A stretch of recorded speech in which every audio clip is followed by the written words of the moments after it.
All right, we're gonna do a super speedy mermaid using Fusion Mermaid Splash Rainbow Cake designed by Just Paint. I'm gonna put a little bit of cake under her, around her eyes. She's got some extra splash there. Then I'm gonna be using a tap stencil to stencil some scales.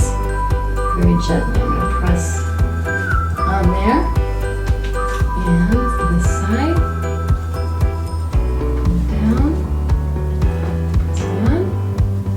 She's got some mermaid scales. Then with a blue gradient, I am painting a shell in the center.